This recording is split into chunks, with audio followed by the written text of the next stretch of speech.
The story begins with a girl standing still, lost in thought. I'm like a tool for those people. No, in fact, a tool might have been better. Well, that was the case from the beginning. But I never had any expectations. I was always just a tool. Because no emotions are put into disposable things. Then she folds her hands and, while praying, says, I don't want to. I hope all of them suffer. To save themselves, she pushed me into the abyss. Those guys trampled on me a lot. I will never forgive them. That's why I will agree to make a contract with you. At that moment, the evil god's gaze fell upon her, and he appeared and said, I like this. My contractor. The most powerful and renowned magical family in the Empire, unrivaled in magic. The magical power is passed down through the family Lord Bell. It is something every wizard dreams of. Its influence knows no bounds. He was truly the strongest emperor, the head of the family who led prosperity and glory. Duke Ego Jord Bell, the eldest heir of the family, became a sword master. Estio Jord Bell, the leader and strongest magic knight of the Lord Bells, second son Bansi's Jord Bell, and she was the family's treasure, beloved by all, and inherited all of their magical talents. Miracle Lord Bell. A little girl stands in front of a picture, lost in thought. They were my dreams, my wishes. Even if I couldn't join the circle, I always wanted to be in the circle of the Lord Bells. Even if I was an illegitimate child, I was always judged by other people. Somehow, even if I touched something, they were always disgusted by it. Even that was tolerable for me, because I had a dream. Then suddenly she started running. I want to do my best for a little more. I want to do my best for a little more. I believed they would look back at me, even for once. Then she recalls that, her father said, Lucia, thank God you are here. I am really happy that you are my daughter. I'd waited for a whole year to hear these words from my father. A soft smile. Finally, my wish came true. However, what is that? I wonder what today is. At that moment, Bansi's came and said, Hey, trash girl. Stop struggling and rushing. I prepared the flower path for you. Then he smiled and said, Today is the last day. I will smell that disgusting scent from you. You must be excited, right? Then Estio came and, stopping him, said, Be careful what you say and do, in front of father. However, as you say, she is a waste of time. I guarantee that. Lucia, it's time to complete your mission. Well, as usual, until the end. Hearing this, Lucia speaks. Your complexion never changes. I can't believe you can say so easily. To someone, jump and die. The abyss. To the abyss. Its deep and wide holes appear endless. A secret place where only a few people in Lord Bell know of its existence. Hundreds of years ago, the first Lord Bells sealed the evil gods in this abyss, saving the world, and gave the Lord Bell family special powers so they could enjoy wealth and fame. But there was only one critical problem. Once every 100 years, a member of the Lord Bell bloodline must be sacrificed to the abyss. At that moment, she lost in thought. I was stupid to have expectations, even for a moment. I guess all my efforts have been for nothing after all. Then she asked, And father's wishes are the same? Her father, Duke Ego, replied, Lucia, if your soul's sacrifice will continue the glory of our family, it proves your life was worth it. So consider it a glorious death. Hearing this, Lucia added, If this death is so glorious, I'd like my brother to take my place. Then she shouted loudly, Or, father's beloved, miracle. At that moment, her father, Duke Ego, slapped her. Then her father said, You filthy bastard. You have no right to speak my child's name, even if you are a lowlife. I thought I could show you mercy at the end. Lucia shouted loudly, I am your daughter too, aren't I? If you ever thought of me as your daughter, you wouldn't have done this, would you? Her father says, I've never thought of you as my daughter. I kept you alive only for this day. You're nothing but a disgrace to me. If you understand, don't struggle any longer and give yourself up quickly. Only in death will you become worthy of the Lord Bell family. Hearing all this, Lucia began to think, I can't die like this. Even the only life I have left is being used against me. But I can't even use magic. I don't know how to get away. Suddenly, Miracle came and said, Father and my brothers are here too. Her father says, Miracle, you can't go out like that. Miracle added, But I don't want to leave your side. Her father says, You're all terrible. I didn't want to bring you here. You know what's going to happen, don't you? At that moment, Lucia stood up and running, began heading toward the abyss, lost in thought. This is no time for pathetic feelings. Everyone's distracted by miracle, while I still can. Then she jumped into the abyss. My body just… No way. Miracle. Meanwhile, Miracle looked back and said, "Goodbye, Lucia." She continued thought. I just wanted to be. I just wanted to be part of the family. That's all I wanted. After a little while, the evil god appeared in the abyss. He held Lucia in his arms and smiled as he said, Something strange happened. Something interesting had fallen. She was unconscious. When she was falling into the abyss, she was lost in thought. It was destined to happen after all. I never knew who my parents were. I was born in a red light district and brought up in the lowest class. I was 9 years old and somehow survived by begging. That day, when the bitter cold struck, I thought my life was over. But then, I woke up. I found myself wrapped in warmth, inside the Lorbell family's villa. I had no idea why they helped me. It didn't matter. I was never hungry again. I had a place to stay, somewhere I could escape the cold. It felt like a dream, and when I heard that I actually had a family, I felt like I had everything in the world. But that sweet dream of an illegitimate child was shattered in an instant. I shouted loudly, "Please, open up!" A year after I came to the Lorbell family, Bansies locked me in a room full of vipers, just to torment me. I was so terrified that I begged again and again for help. The door creaked open. I was poisoned on the verge of death, and I lost my sense of taste in the aftermath. Later, Father finally spoke out against Bansies' brutality. Refrain from such mischief. You will be putting yourself in danger as well. When I realized that his only concern was his son, the perpetrator, in an act that could have taken the life of a child, I finally realized the position I was in. I could never be a part of their family. I should have known from the very beginning. Why didn't I give up hope? Maybe I should have tried harder. But it's all in the past now. After a little while, the evil god appeared in the abyss. He held Lucia in his arms and smiled as he said, Something strange happened. Something interesting had fallen. She was unconscious. Then, after some time, when Lucia opened her eyes, she was shocked and began to think, what happened? I'm sure I fell into the abyss. So how am I still alive? It feels like my body is floating in the air. Right. Then suddenly, the evil god said, It feels like your body is floating in the air. Right. Because this world is not like that one. Are you surprised? You're quite timid. Anyway, thank you for your hard work. I'm glad you came. I hope you like the darkness. Perhaps you're… Lucia speaks. Perhaps you're… The evil god said to be sealed in the abyss?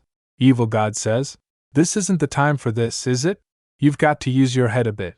At that moment, he moved closer to her and added, It's boring, isn't it? Lucia said. Certainly. I don't care who you are.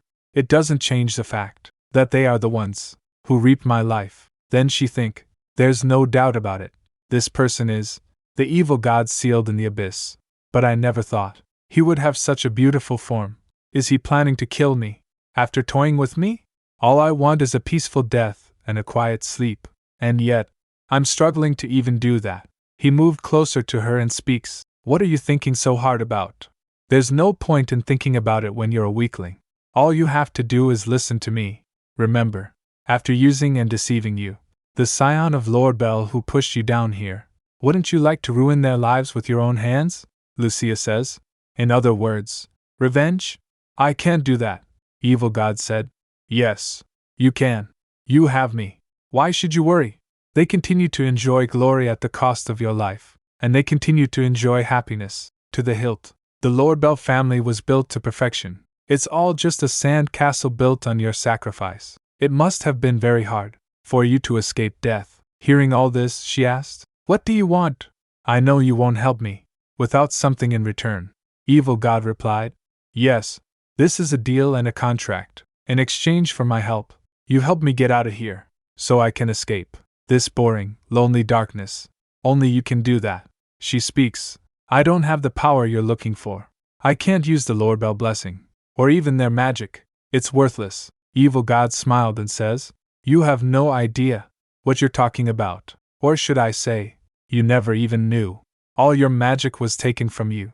You've been living as a shell, unaware of your true gift. We need to find out who did this to you." Hearing this, she began to think, what does that mean? I had magic powers too? And someone took them from me? Who the hell? At that moment, Evil God speaks. "Lucia, you only have one thing to think about. Your hatred for Lord Bell." Then he placed his hand on his eyes and added, "You've been suppressing your true feelings. Now it's time to reveal them." Then the worst words she had thought of came to her. "I don't want to die. I wish they could all die. Those people who pushed me into the abyss to protect themselves, I will never forgive them," she said. "That's why I'll do it. The contract with you." Hearing this, Evil God smiled and says, "I like this." At that moment, crimson waves of magic erupted from every direction. He moved close to her and added, "I'll tell you one thing. No matter how much blood is spilled, no matter how many screams you hear, you'll be the last one to survive." Then the Evil God kissed her and said, "Until we meet again." She went back in time.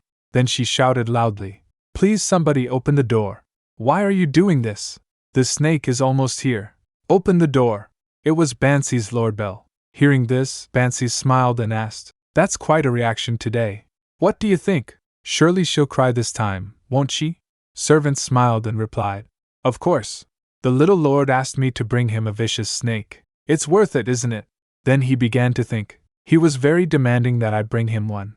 The only snake capable of such a daredevil act is the cart, so, well, he won't care if it's poisoned or not. After a while, Servant asked, "What's the matter?" Bansi's replied, "You idiot! Don't you get it? She was making a fuss earlier, but she's suddenly gone quiet." Servant said, "She must have been bitten by the snake and fainted. It would be difficult for a 10-year-old like Lucia to subdue a snake." Hearing this, Bansi's began to think, "Scum! What kind of a Lord Bell would die from the mere bite of a snake? What the hell did father want with her?" Then Bansi speaks, "Go and check her out. If she faints, I won't be able to see her crying face." Servant says, "Understood." At that moment, Bansi's took a deep breath and asked, "What kind of story shall I make up next?" Servant think, "Huh!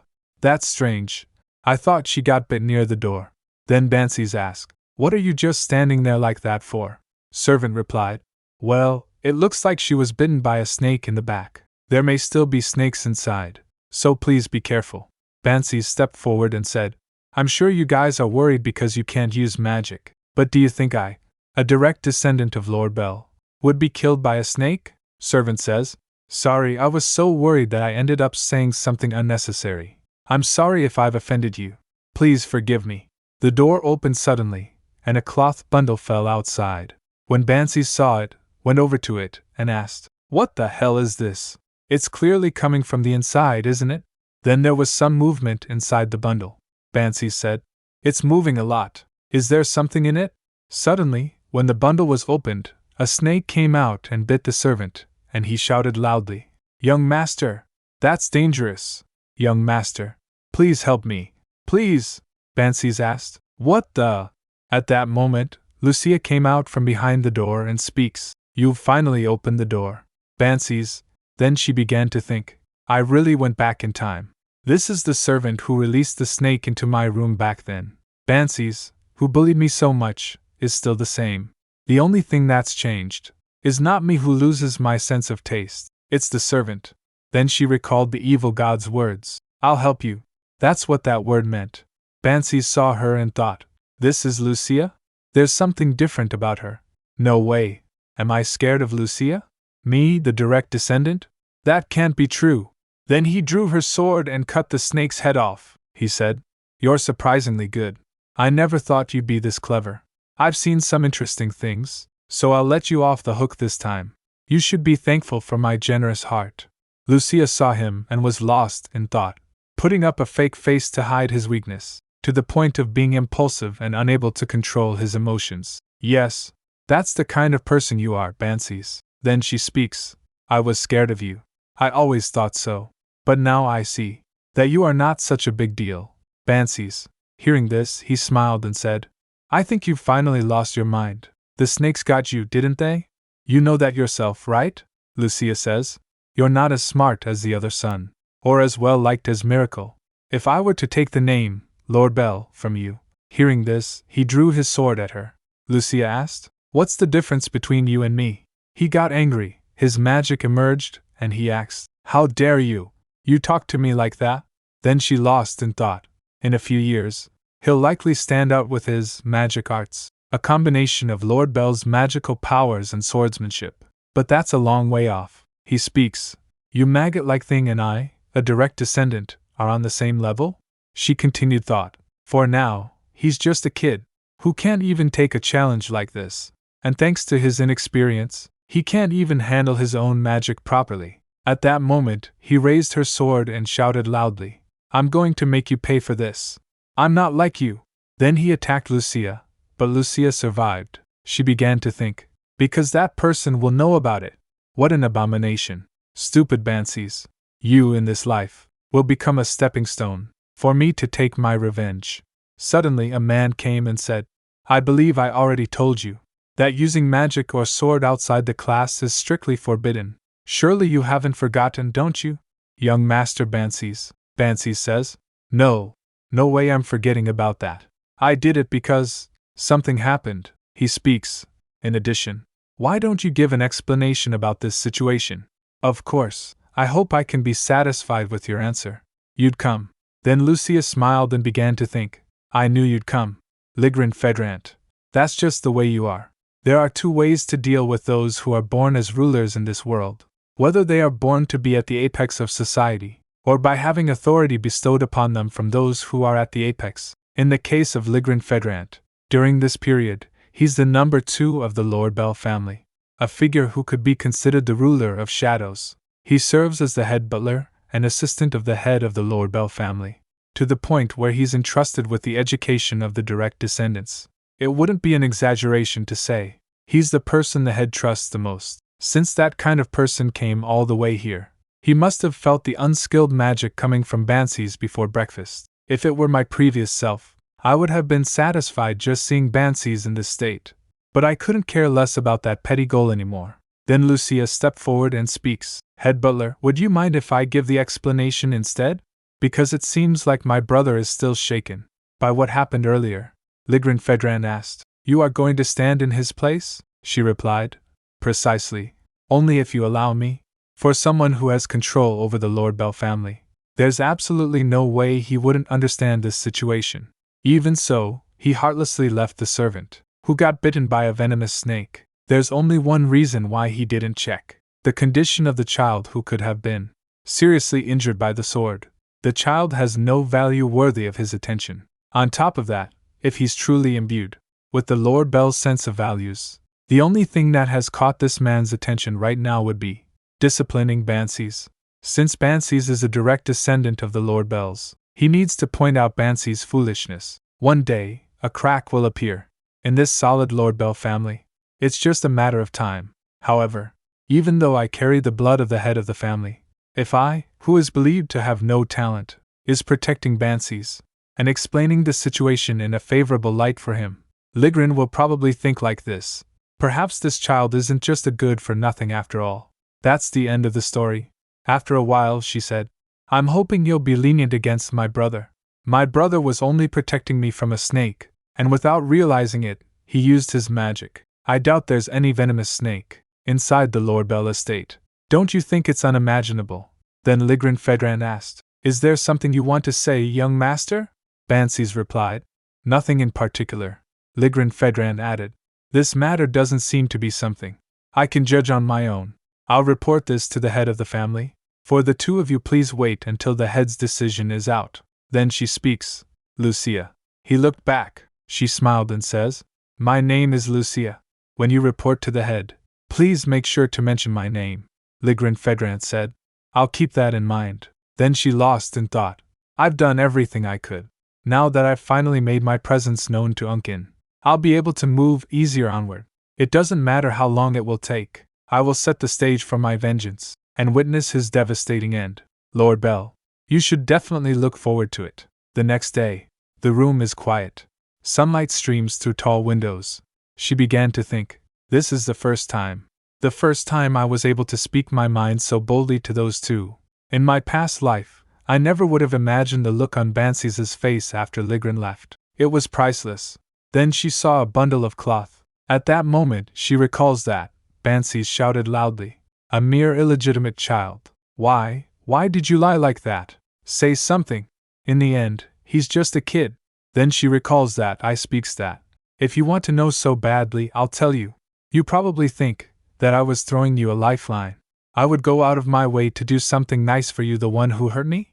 Don't flatter yourself. I only said what I did for my own sake. I'd rather die than get caught up in unnecessary trouble because of you. That arrogance of yours, do you have any idea how disgusting and revolting it is? You probably don't even realize it yourself. If Bansi starts to avoid me because of this incident, then I couldn't ask for more. But that might be wishful thinking, if only the solution were that simple. Then she remembers the words spoken by Bansi's. Now you're just a toy to keep me entertained. When will you finally realize that? You fool. Now's not the time to think. If Ligren reported yesterday's incident, then the Duke is bound to summon me soon. Some time later, she was lost in thought, following Ligren. Everything went according to my plan yesterday, so he's probably heading to the Duke's office right now. But why send Ligren instead of a servant? Why did he come to summon me personally? Then suddenly Ligren stopped and said, If I may, I want to ask you, why did you do that to me yesterday? Don't try to dodge the question by saying it was for young Master Bansi's. Don't expect me to overlook things like I did yesterday. Hearing this, she think, so it wasn't over after all. When an intense situation develops, and an unexpected event is added, the tension often impairs people's judgment. No matter how rational their decision may seem, in the end, they are only choosing the best option available at that moment. An ordinary person wouldn't even realize this, but Ligren must have sensed something was off right away. The actions he thought he decided on his own were actually guided by someone else's intentions. Realizing that must have made it incredibly difficult for him to come to me. At that moment, she stepped forward and speaks. I apologize. I will take full responsibility for my own mistakes. Ligren asked, So does that mean, Lucia, that you really? Hearing this, she think again. But there's no need to go that far just yet. Then she bowed and replied, For now, I just wanted the head butler to remember my name. This much is enough. Ligren speaks. You did all that, just for something so trivial? For what purpose? She added. If I were truly a member of this family, I wouldn't have lied to the head butler. If I failed to earn his recognition, I could simply blame it on my own inadequacy. But I am a child of the Lord. How could I ever allow my immaturity to tarnish his name? Even if I am insulted and denied acknowledgement, I am still undeniably a member of the Lord Bell family. Ligren says, I understand what you are trying to say. However, it seems you are mistaken about one thing. You may take pride in being a member of the Lord Bell family, but you should not speak those words so easily. No matter how small the matter, you must always obtain his approval first, except for Ego Lord Bell, the head of the house. This door is sealed with a special enchantment, ensuring that no one may enter unless granted permission by the Lord himself. The only ones allowed in here are a select few, including myself, as well as the Lord's sons and daughters. Even mentioning the Lord's bloodline is beyond your place. Do you understand now? Then he took his hand, moved forward, and said, So remember this well. Right now, you have neither the right nor the authority to do that. As soon as her hand moved forward, a magic circle appeared. Then he said, So, remember this well. Right now, you have neither the right nor the authority to do that. The pattern will appear in an hour. Consider this a temporary chance I'm giving you. Prove it. Prove that all the effort I've put into you wasn't wasted. The door opened, and she went inside. The Duke was standing there. At that moment, she lost in thought, deprived of affection. No words described me better at that time. Father. Just once, I wanted to feel a father's love. Just once, I wanted him to acknowledge me. That's why I never stopped calling him father. Father. Even in the end, though I was mocked and despised, it was fine. At least now, I realize how foolish I was back then. After a while, she bowed and then asked, You called for me? Your Grace, the Duke. Then Duke said angrily, I heard from Ligren. It seems there was some commotion. Something that trivial shouldn't become gossip that tarnishes the Lord Bell name. Rumors have a way of getting blown out of proportion. Then he started writing something. Hearing this, she think, he's still the same as ever. Because of Bansies, I almost got bitten by a venomous snake. That could have been a real disaster. The only thing that matters to him is the Lord Bell family's honor. This is how he rules as the head of the household. I was left alone in solitude. No matter how loudly this 11-year-old illegitimate child screamed, he knew no one would listen. Even the smallest glimmer of hope, he would snatch it away. A cold man who calls for me only to scold me. He always does this, giving me hope, only to push me into the abyss. If he's such a ruthless head of the family, then why does he still let me stay in this house? Because I once believed there had to be a reason. Maybe he truly loved my mother. Maybe, deep down, he actually saw me as his daughter. That naive hope kept me from severing my last remaining attachment to him. He used my foolishness, my desperate craving for affection, all while planning this from the start. If I, the intended sacrifice, ran away or died, his entire plan would fall apart. That's why he made sure I survived. After a while, he asked, "Do you not understand what I'm saying? Where's your answer?" She replied calmly, "I apologize for the disturbance, but you don't need to worry," he said. "I'll be leaving now." Then she began to think again. "Your business here might be done. But now it's my turn. The truth is, I came here for this moment." Suddenly, she asked, "I have one request, Your Grace, the Duke." He asked, "A request?" Then he said, "If you're going to waste my time, you'd better make it worthwhile." Hearing this, she clenched her fist and said, "Thank you? In that case, please remove me from this family. The sooner, the better." Hearing this, he clenched his fist and says angrily, "Say that again."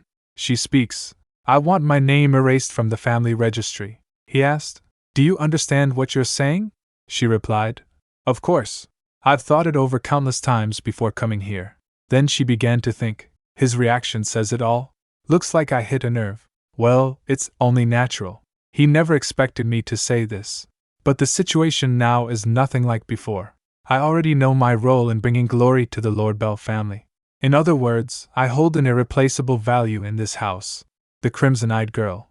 That's me, Lucia Lord Bell. So you'd better start reworking your plans, Duke Ego Lord Bell. Then she came outside and saw Ligren standing in front of her. At that moment, Ligren asked, "Did the conversation go well, Lady Lucia?" Lucia replied, "Yes, all thanks to the head butler. I truly appreciate it." Then she asked, "Is there something you wish to say?" Ligren replied, "No, that won't be necessary. I already know how this will end. In that case, let's return to your room. Everyone has a place where they belong. Consider today's events a lesson.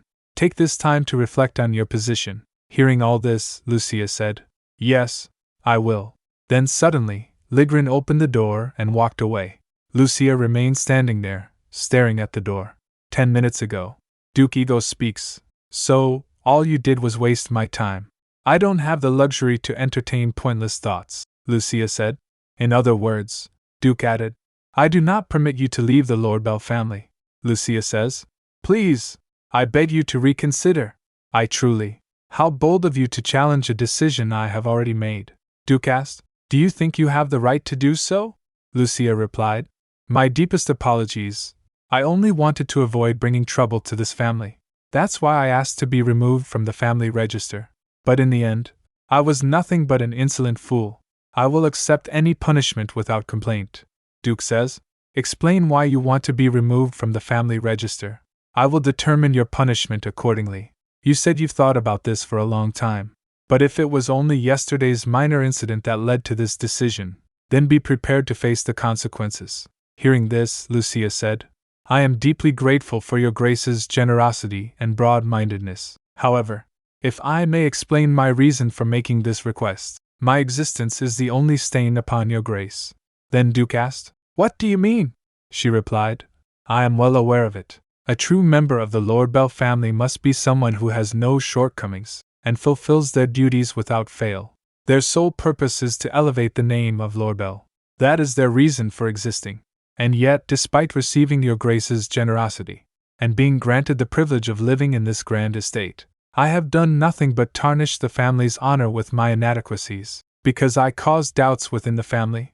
Even my mere presence has cast doubt on your decision to bring me here. Something like that must never happen. That is why, I beg you remove me from the family register. Tears were flowing from her eyes. Hearing all this, Duke speaks. As I expected, this was a waste of time. Your way of thinking has been flawed from the start. Therefore, I will not entertain any more talk about your desire to leave this family. The decisions I make within this house are absolute, including my decision to bring you here. So fulfill your duties properly, Lucia. That is my final ruling on this matter. At that moment, she stood there, lost in thought. I knew from the start my request would be denied. But this was something I had to confront sooner or later. The only way to improve my standing in this house is to obey the Duke's orders, and to do that, I need a justification that serves me, not just meaningless pity. I am not a pitiful fool seeking the Duke's affection. I am proving that I understand my place, and am willing to be this family's loyal hound. Soon enough, a chance will come. I even dared to request removal from the family register, to show my resolve. If I remained obedient like in my past life, then tearing down the Lord Bell's stronghold would be impossible. For now, I must prepare for the day. My worth as a member of the Lord Bell family will be tested. I have to give everything to achieve that. After a while, she smiled and said, Even so, was I being too reckless? Then she thought again. I know the Duke will never cast me aside, but angering him is a huge risk. Until the day I am sacrificed comes, there are still many ways to keep me bound to this place. As long as I remain alive, I can still play my role. But that would only be the Duke's last resort. He is a shrewd man. After a while, the Duke's gaze fell upon what he had written. Possibility of an escape attempt, necessary countermeasures, reinforced security around the confinement area, possible reckless or impulsive actions. There is a curse placed upon those of the Lord Bell bloodline, one known as rampage. Even those deemed geniuses have a destiny to fulfill. If someone were born with such latent potential that they could even relegate affairs of significance to mere trivial pastime, that would be undeniable proof that the Lord Bell blood flows within them. However, even that boundless blessing had a fatal flaw. The Lord Bells, despite being so immensely powerful, must weather the unpredictable side effects of that same power. In exchange for such power, their deaths are tragic and dark, the polar opposite of their brilliance. Then she lost in thought. What triggers the curse remains unknown, unless immediate measures are taken to rein in the rampaging individual. That person will ultimately die. It seems that this terrifying trait is what made the Duke unable to just abandon me. If some kind of problem arises, and I go on a rampage. She was standing in front of her family picture. Suddenly, she started walking and lost in thought. One of them needs to be chosen to be the next sacrifice. I've already done all I can. It'll probably be some time before the Duke changes my circumstances. First, I should begin by looking into methods to undo the evil God's seal on him. He's the one who facilitated my revenge. Because of that, I will put my all into granting his wish. It's the condition of our contract, after all. Since that's the case, there's only one place I need to go. At that moment, she stopped in front of a door and began to think. In this world, a library is believed to hold all the truths. Lord Bell Library. I'm amazed every time I see it. It's built on a scale comparable to a castle. It was originally built for the progenitor of the Lord Bell family, a woman with a keen interest in reading. The dedication of all her successors, who poured their all into this library to carry on her will, has allowed it to now stand as one of the 3 major libraries of the empire. For that reason, management strictly limits who can enter. However, then she stepped forward. As soon as she placed her hand on the door, a pattern appeared and the magic began. She looked at it and started thinking again.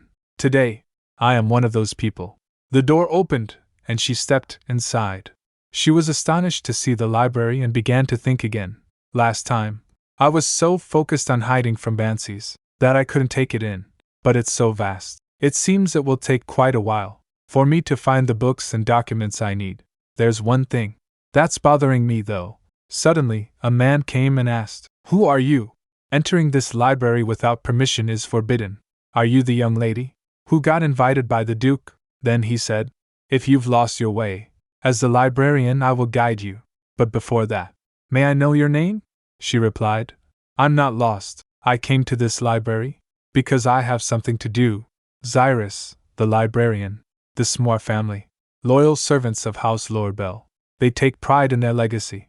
As librarians, Cyrus, in particular, takes this pride to the extreme. He is unwaveringly devoted to serving House Lord Bell, valuing it more than his own life. In short, he's a fanatic. Then Cyrus shouted loudly, "What are you doing here?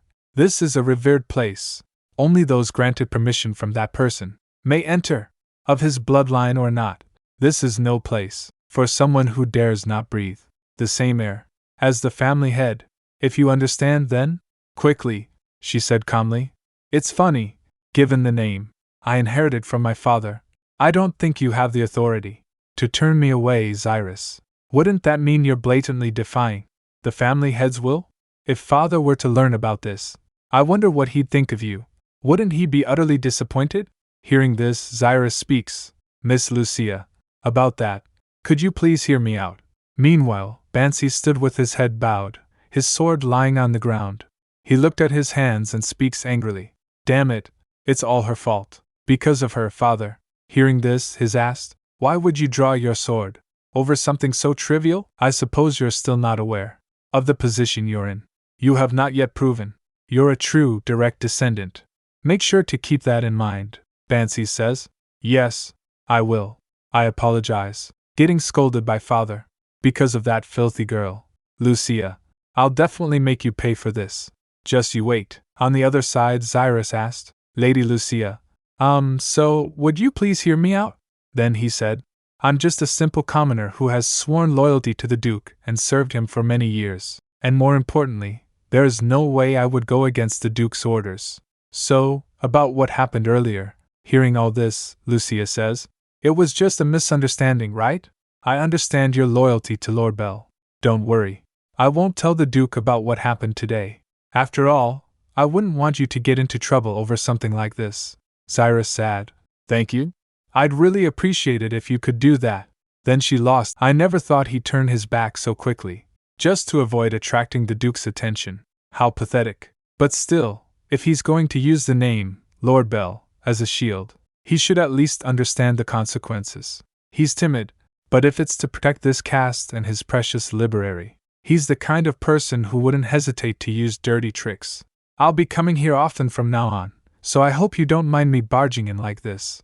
After a while, she bent down, picked up the book, and said, "Anyway, it seems we've cleared up our misunderstanding. There's no issue with me using this library, so..." Then she asked, "Cyrus, how about we go back now?" Cyrus was frightened. On the other side, Bansi's is looking for her. He saw her and said, "That girl, where did she go?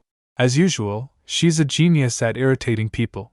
Then he recalled that normally, she'd be waiting outside my father's room all day, but now she's chatting with the maids to get their attention. At that moment, he smiled and speaks, "So, am I scared? Now that I think about it, she was completely out of her mind yesterday.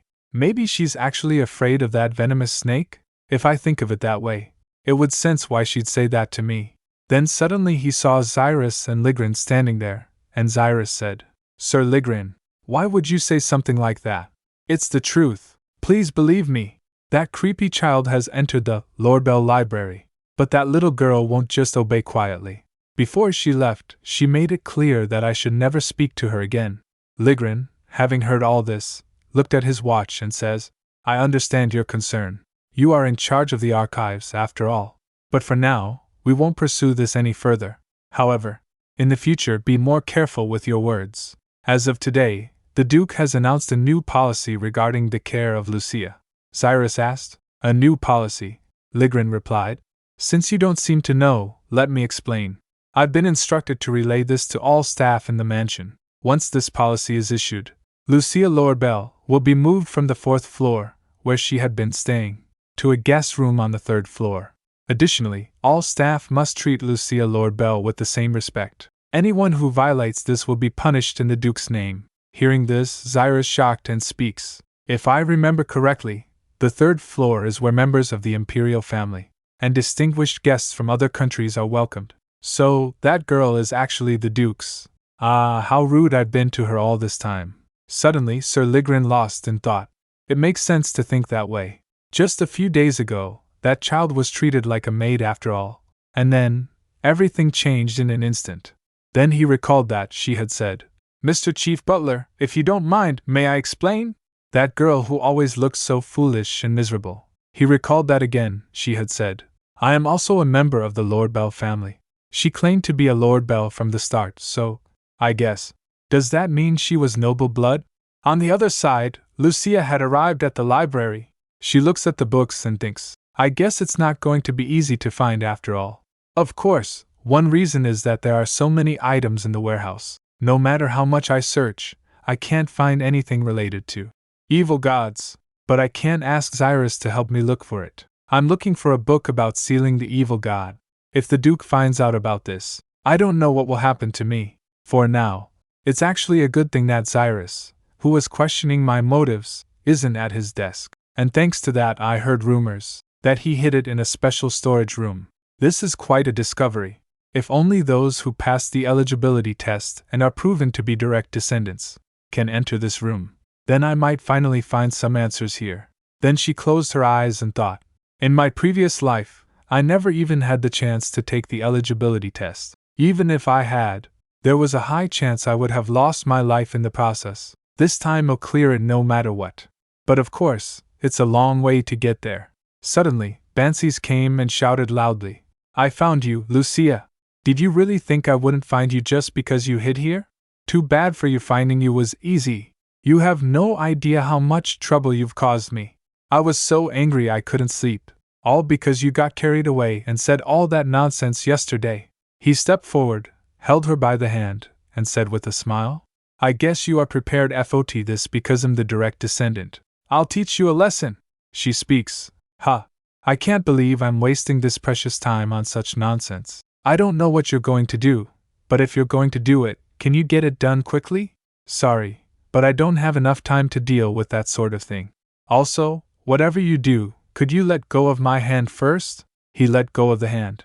Then he think, what's going on? I didn't see this coming. She has always been a bit of a cheeky bastard, but this is just gonna ruin my whole plan. If it's true, I should at least show my generosity as a direct descendant.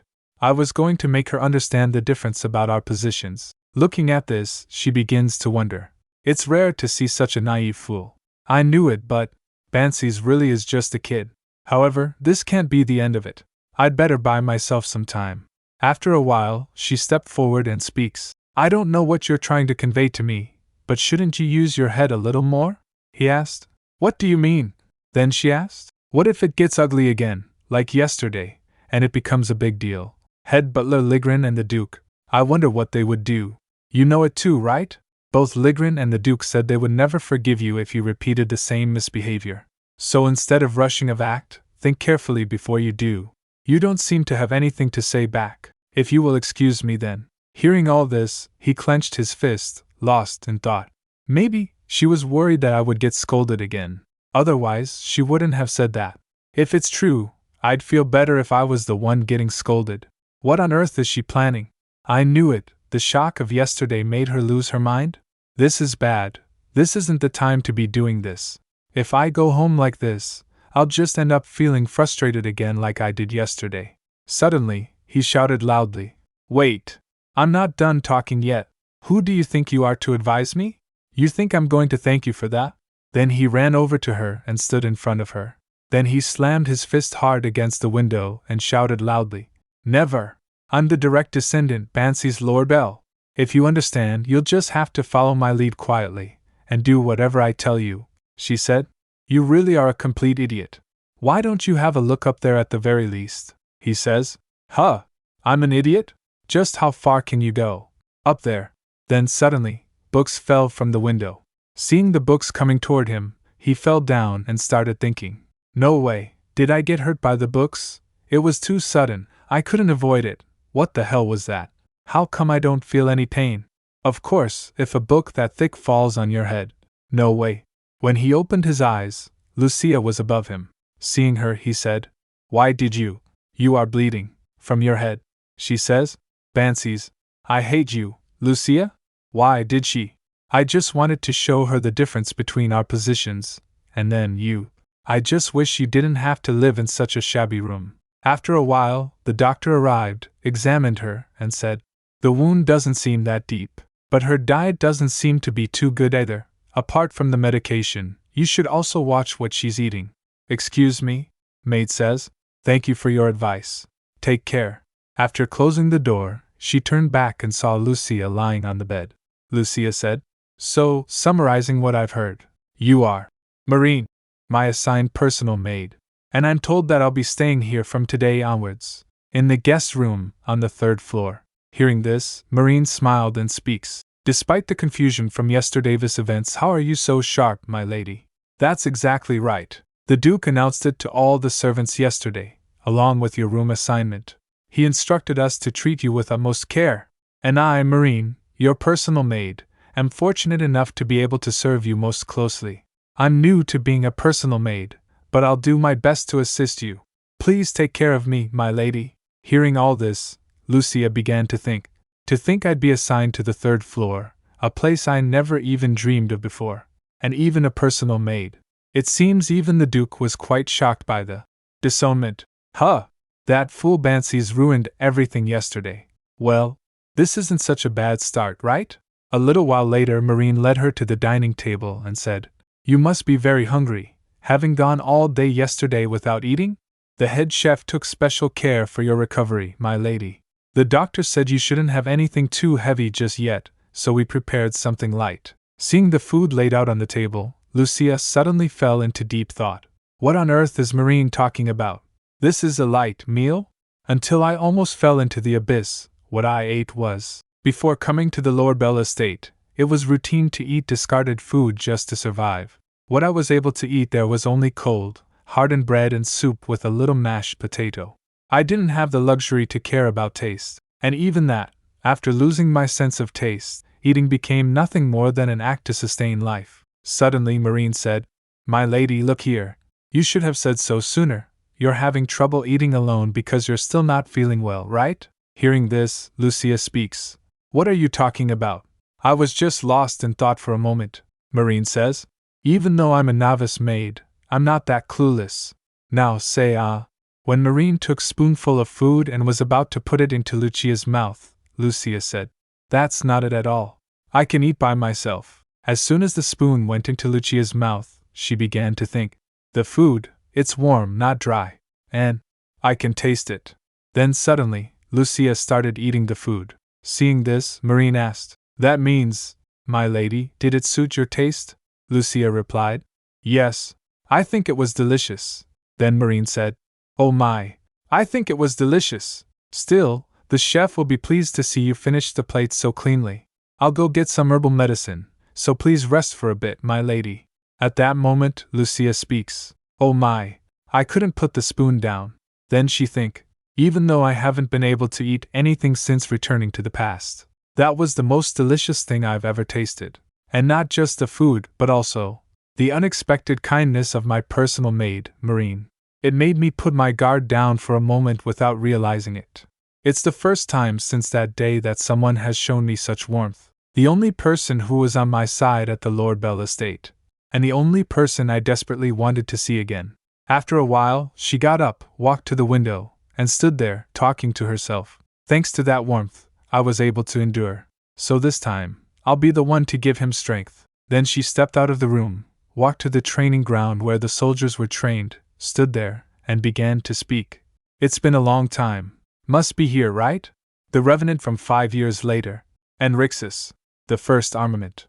It is known to be the strongest knight order on the continent. Lord Bell is where the magic knights train. Only the most elite magic knights gather there. It was a special place that was used by the first order of magic knights." As soon as she stepped into the training ground, her mind drifting into deep thought. As such, this place, located deep within the Lord Bell estate, is an absurd place for a child like me to be able to enter. However, I've never had an issue. How many times have I visited this place? Of course, it must have been more than I should have. The first armament truly lives up to their reputation. They're all very talented indeed. Through the oath ceremony, they learn the magic of Lord Bell. A technique that imbues weapons with magic. Magic Knight. Even if he's the only member of the Lord Bell's Knights, his military power is comparable to the commanders of the other knight divisions. Looking back, he truly is an incredible person, isn't he? Leading them. Suddenly, someone shouted, "It's dangerous. Move out of the way." She noticed magical lights approaching her and became frightened. At that moment, a man stepped in front of her and Sadie. "Were you frightened, my lady? Please give me a moment." He stopped the lights with his power, and the whole battlefield was filled with smoke. Then he stepped back and said, "You must have been scared, but you've done well. It's all over now. I told you that you didn't need to worry about it." He was Enrixus, first commander of the Lord Bell Magic Knights. A knight came and spoke. "Hey, is everything okay? Commander." The sparring became too intense that the excessive magical power went out of control. Another knight says, "I didn't expect a child to be in a place like this." Hearing all this, Enrixus asked, "Could you please cover your ears for a moment?" The knight said, "Commander?" Enrixus shouted loudly, "You guys are idiots. I've told you plenty of times that you need to be more careful when handling your magic. Do you have any idea what kind of disasters can happen because of it? It's just like before." The knights bowed their heads and said, "Forgive us, Commander. We truly did not expect the child to be here." Enrixus speaks angrily, "I don't want to hear any of your excuses." Then he asked, "Do you think having those thoughts would be useful in case of an emergency situation?" "He is extremely scary and strict with his subordinates," he said. "Our duty is to subdue the demons. Don't you know what would happen if you were distracted for even just a moment? You are the proud members that I've chosen and watched for quite a long time. So please don't take today's incident lightly." The knight says, "We'll keep that in mind, Commander." A strict man who has a gentleness in his heart. After the knights left, he asked, "My lady, I was so angry that I forgot to ask. How did you end up here?" Then suddenly he held his head and said, "Ha! No, the problem is what kind of parents let their child roam around in a dangerous place like this." She smiled and says, "As expected, it's warm." He speaks, "I mean, if my lady is fine with it, why don't we go inside first? This place is too dangerous to stand around. Let us wait inside the waiting room until we find your parents." Enrixus extended his hand, and Lucia held it and added, "I would love to." Enrixus speaks, "I've informed the guards to look for your parents, so don't worry too much about it. Forgive me. I would like to offer you something better while you wait, but I can only offer you a cup of green tea. This place is usually filled with sweaty soldiers." Lucia added, "Don't worry. I used to drink that kind of tea often." Enrixus asked, "You're already familiar with the taste of green tea? It's great, isn't it?" Then he smiled and says, "Haha, I know it is rude to keep you here, my lady. You must feel very unfamiliar and uncomfortable here. But you can relax a little bit while you're here, because there's no place safer than the Lord Bell's estate. Although my looks may not be convincing, I'm actually a very strong guy." Hearing all this, she began to think, "Every single word he says to me feels warm. It also makes me want to cry, because you are that type of person, while I can't be like who you currently are." After a while, she said, "First commander of the knights, Enrixus." Enrixus says, "You know who I am?" Lucia asked, "Why are you pretending not to?" "Answer me, Sir Enrixus," he replied. "I thought I was doing a good job pretending. Was it that obvious? As you said, I know exactly who you are. After all, no one in Lord Bell could claim otherwise. However, I wasn't trying to deceive you. It's just, I suppose I got angry without realizing it. Angry at Lord Bell's irresponsibility and cruelty. No matter what, the person sitting before me is just a child in need of protection. And yet when I heard how you've been living here, all because of some absurd adult circumstances, it always weighed on my mind. And seeing you today nearly caught in a terrible accident, it made me have presumptuous thoughts, that if I just turned a blind eye, maybe, at least in this place, you could find a moment's rest. Even so, it was wrong of me to deceive you." Then he stood up and bowed slightly, saying, "I apologize for that, my lady." Hearing all this, she lost in thought. Who would have ever imagined that the Knight Commander of Lord Bell would offer a sincere apology to a mere illegitimate child of the family?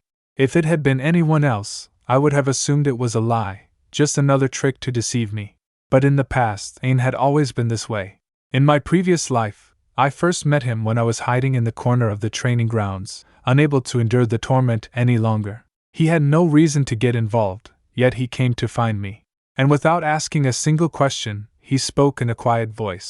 Then she recalled that, he said, "If you have nowhere else to go, come here. I'll always be waiting for you."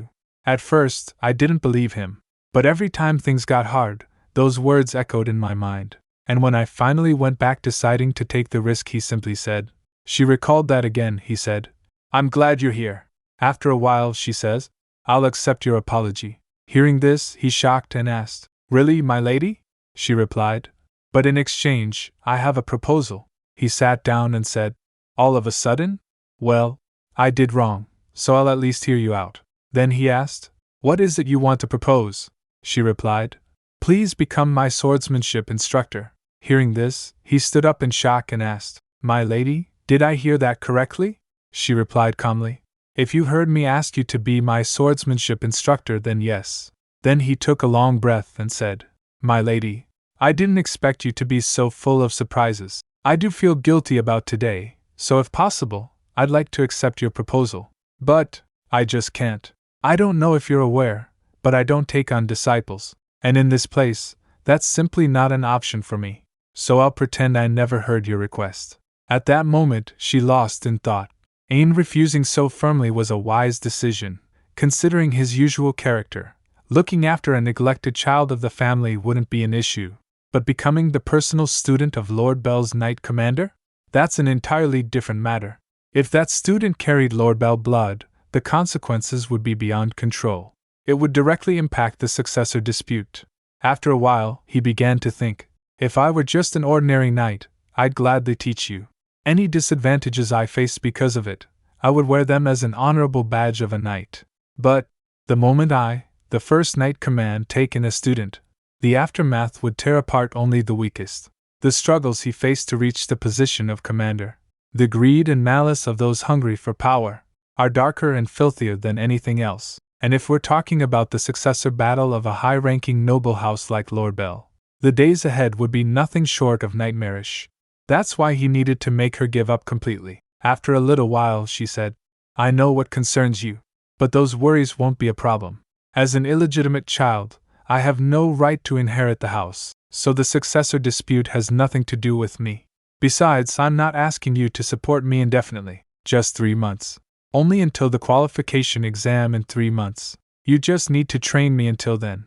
I know how busy you are, sir, so if you could spare just a little time, I'll handle the rest on my own. For now, I just need to build my stamina." He speaks. "Hold on.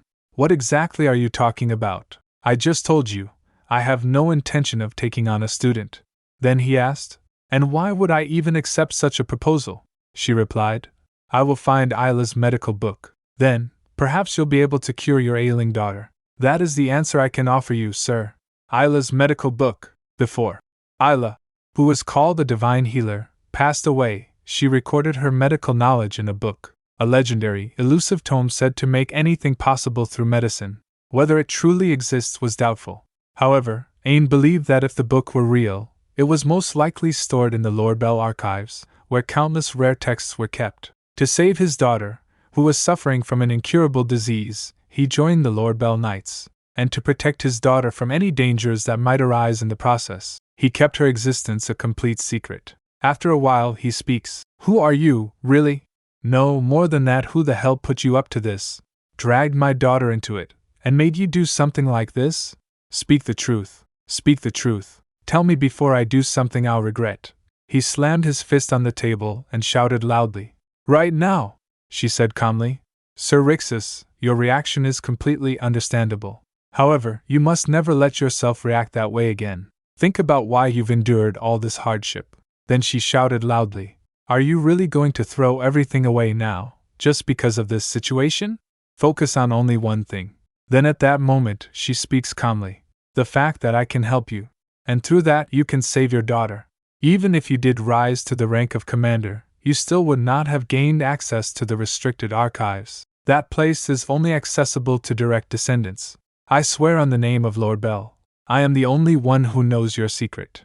I cannot answer all of your questions, but there is no malice in my silence. And please, allow me to help. That is all I ask. This time around, let me be the one to help you." There were only 2 choices to make: hold the line until complete annihilation, buying time for the citizens of the nearby villages to evacuate, or abandon the villages to their fate, retreat, and protect the knights instead. And at that crossroads, Aang chose to sacrifice himself to save both the knights and the citizens. Left alone, he stood against the enemy, buying precious time. Thanks to him, many lives were saved. Aang's words, "I love you, my precious daughter, cherish." But in the end, he could not save himself. The price of his noble sacrifice was a solemn and grand memorial in his honor, and his daughter, Cherish, was left abandoned without a word of explanation, left to die from illness and starvation. A tragedy that could not be blamed on any one person, just a relentless chain of misfortune. After a while, she began to think. The final words Sir Aang supposedly left to his knights, "Return home immediately," were never carried out, because those who followed him were too overwhelmed by grief. They just needed a moment to mourn. An unforeseen accident befell Cherish's caretaker, and the tragedy that followed was inevitable. But still, it shouldn't have ended like that. Why did someone who gave up everything, even his own life, have to suffer so much in the end? Why did it have to end in such a terrible tragedy? No matter what happens, I will stop it. I will become his hope, he thought. No matter how I look at it, this situation makes no sense. No one should know about my daughter, Cherish. There is no possible way. Even if someone did find out, there is absolutely no chance they could have linked it to my goal. Isla's medical book, because I have never told anyone about it. From the very beginning, is the girl standing in front of me really who she claims to be? Everything about this is throwing me into chaos. Why is she so sad? That girl, looking like she's about to shatter, why is she holding back such overwhelming sorrow? I don't understand. I should interrogate her. I should keep doubting her until the very end. After a while, he asked, "Maybe I've grown soft with age. Can you take responsibility for that statement? Are you truly saying you can give me Isla's medical book?" She replied, "Of course, sir. I will place it in your hands without fail." He asked, "But if you failed the direct lineage test, then what will you do?" She replied, "You don't need to worry about that, because my mentor was none other than Sir Enrixus himself." Hearing this, he started laughing and said, "I'll be counting on you from now on, Lady Lucia." Then, before we get into the main discussion, I think it would be best to first settle the issues between us. I won't ask any further about how you learned my secret. Everyone has things they wish to keep hidden, and having mine exposed is entirely my own fault. In fact, I commend you for the preparation you put into achieving your goal. Hearing this, she lost in thought. If he had truly intended to pressure me, there would have been no need to take on such risks. At that moment, he stood up and asked, "Young lady, didn't you say earlier that you were good at drinking tea?" She replied, "Well, I did say that. This is just too strange." Seeing this, he began to think, as expected, no matter how I look at her, she just seems like a child to me. A short while later, Enrixus entered the room where the training equipment was kept. As soon as he opened the door, Lucia was surprised. She looked around the room in shock. Enrixus said, "From now on, you'll be learning a lot here. Not just swordsmanship, but everything you need to pass the trial. As you know, the direct lineage trial is a test to assess the potential of the family's heirs, and overcoming it requires great physical strength and extensive knowledge. With your intelligence, I doubt you'll have much trouble with the academic aspects, but the real issue is your stamina. Stamina is something that's difficult to build up in a short time. You're probably going to struggle quite a bit in this area." Hearing all this, she speaks angrily. "Well, it's true that I've never learned swordsmanship before, and I can't exactly say I have great stamina, but I can practice several times more than others. At Lord Bell, no one really pays attention to me, so I have plenty of time. I'll practice hard every day, so I'm sure I'll improve. I know it'll be tough, but please bear with me just a little." Enrixus asked, "Young lady, what are you even talking about?" Then he lifted Lucia up and said to her, "Talking about progress and asking me to bear with it. I was simply discussing the challenges we're facing. You need to know what you're lacking in order to prepare for what comes next. Do you have any idea how many knights I've trained so far? Do you really think I'd train you without a plan? And you think I'd struggle over something that minor? I'm starting to feel a little offended here," she says. "That's not what I meant at all. I know you must already be busy, and I feel bad that you'd have to take time out of your schedule because of me." Then Enrixus added, "Well, like you said, one of the issues we need to address is time. So, young lady, why don't you become my official disciple? Not a temporary 3-month contract as you proposed, but a real master-disciple relationship, officially approved by the Duke. That way, according to Lord Bell's rules, we can formally allocate training time as part of your lessons. She speaks. But, if you take me in as an official disciple, it'll cause a lot of trouble for you, Sir Rixus. And more than anything. In the meantime, Head Steward Ligrin appeared. Seeing him, Rixus said, "You have come a long way to get here, Head Steward Ligrin. If you enjoy the video, please like, share, and subscribe. It helps us grow."